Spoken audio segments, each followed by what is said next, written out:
Hi, Jess. Grace here. So I'm going to be talking about the teaching sessions that I did with the nurses on the ward. I had 3 of them. The first one is on keeping ourselves safe within the ward environment on a night shift. So there are a number of hazards that we encounter, and some of them are specific to the night, mainly because during the night shift we do dim our lights to aid patients to get some sleep.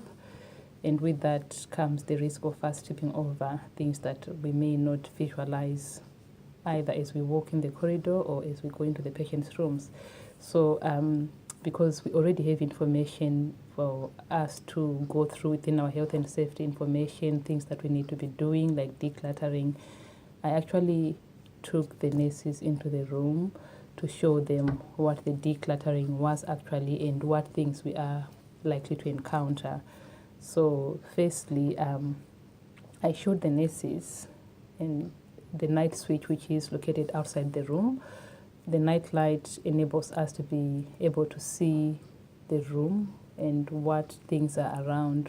And this is located on a lower level. So nurses needed to be aware that they turn on the light from the outside of the room, the wall which is just by the door, and the light that comes on as they enter the room is the one which is at the lower level, very close to the floor. And we do also have torches that we can carry around. This will enable us to go into a patient's room, assess the patient, and be able to see where we are walking, because there are risks that we can encounter and end up falling if we enter a dimly lit room. So firstly, as you enter the patient's rooms, the setup here is such that you can have a patient's curtain drawn back. Some of them prefer that you do that for their privacy. And unfortunately, more often than not, there might be chairs behind that. So we need to be aware that those pose a greater risk to us, especially when you go into a patient's room, they've called and you want to go and answer the bell. If you're not aware that behind the curtain there could be chairs, that's a hazard for tripping. So that's the one thing to look out for. And also, in the event of an emergency, we need to be able to access the oxygen and where the suction machine is. So that area between the bed and the workspace within the patient's rooms always needs to be cleared.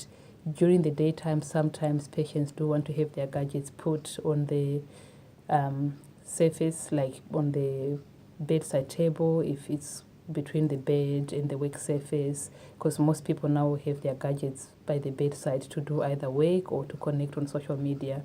So we always have to tell them that for us to be safe during the night, we need to clear the area between the oxygen supply and the doorway, so that in the event of an emergency during the night, we may not always have adequate lighting in the room, and we don't want anything that will pose a hazard. Okay, so we explain to the patients, and most of the time they do comply.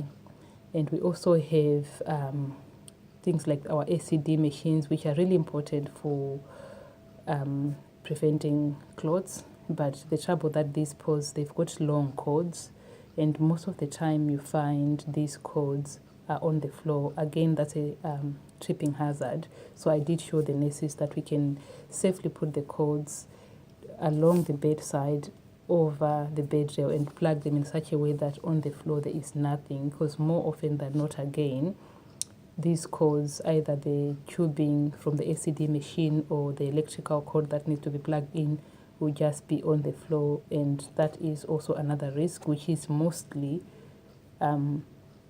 so for us as night nurses, because during the day you can visualize as you go into the room, the lights are on, but at night, because patients want to sleep, they want their lights dimmed, that can be a challenge for us.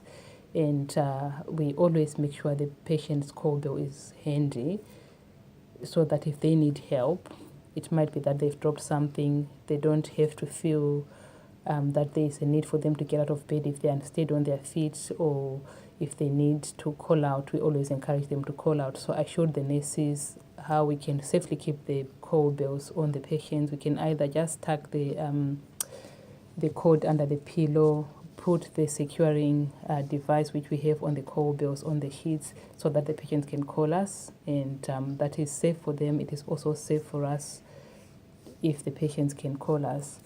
And we do have patients who use mobility aids. It could be after hip surgeries, knee surgeries, or other orthopedic surgeries. So we need to make sure that they actually have access to those. This reduces their risk of falling because they might try to reach out and not realize that it's actually too far for them to reach out for these mobility aids. So I showed the nurses where we need to place them. I'll give an example of the crutches. So crutches, they do tend to fall off if you try to store them the way that they are used. So with the armrest on the upper side, that's where the most of the weight is. Trouble with that is they always fall over. So if we keep them the other way, like if we put the bottom part of them, the foot part of the crutches, if we put it upside down, that enables them to be in an upright position better than when they are actually the other way around, because they always fall over. And patients, they feel that if they call the nurse, they are disturbing or they are bothering, and they might end up falling trying to reach out for those crutches. So that's another aspect that we discussed. And also just making sure that between the bed and the bathroom for patients who are mobile, we keep that clear. And if they do need their bedside tables, we just make sure that it's placed in such a way that they can just push it to the side, get up and walk to the bathroom.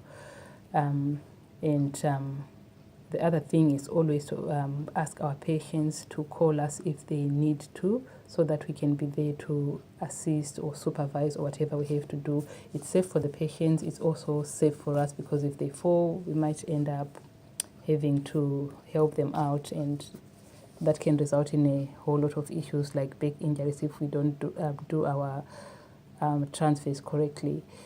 And we also touched on the corridor. So at the moment, we have a lot of work going on, and there's a lot of equipment. Sometimes we do find that people leave equipment by the exit point on the other side of the hallway by the RMOS rooms. So I did tell the nurses that we should always make sure that when we come on, we just look around the ward environment to make sure we don't have beds or wheelchairs or whatever equipment. Sometimes lazy boys will be down there. We make sure that they're not blocking the doorway. That's another way of keeping ourselves safe, because we do turn off the lights, things that may be obvious for everyone to see when it's a PM shift. It's difficult for us during the night to actually see them. So we need to be aware of those risks and reduce them where possible. And the other aspect of keeping ourselves safe, which I did teach the nurses, was on securing the building using the alarm system. So we do have an alarm system which is attached to a company whom it's called Monitor New Zealand, and these people are part of the security team who look over the hospital. They are not located on site, but they have access to, if we secure the building by alarming, if anyone comes in, say from the specialist center, these guys can give us a call and check that we are okay. So we need to be aware that cleaners could be within the building, so we don't alarm when the cleaners are here. And when we do alarm, I showed the nurse how to do it, and when to alarm. We need to make sure that there are no cleaners in the building, and I told the nurse also which areas are alarmed. So if we're to go into Paku after we alarm, or go downstairs to the kitchen, those areas will definitely alarm, and the New Zealand Monitor people will call to say that there's been an intruder. And if we are not aware of any one of us, because sometimes we do forget going to Paku to get something and they do call, in that case we just tell them that it's one of us, and that's all right. If not, we do have to call the security company to come in and do a physical check of the premises. That has happened only once since I started here. And when they came and checked, there was nothing.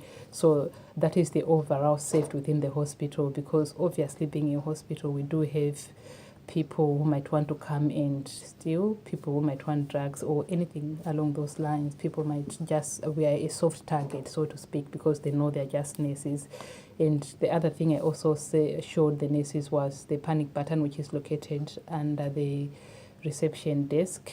And if in the event that maybe the panic button is too far from the nurse, maybe there's definitely something going on, they could be at the end of the corridor. And I did tell them that we still have to dial 111, but because our phone system, you have to dial 1 to get out, it is not 111, it is quad 1, and then they can always request the police. So that was the talk I did on keeping ourselves safe at night. Thank you.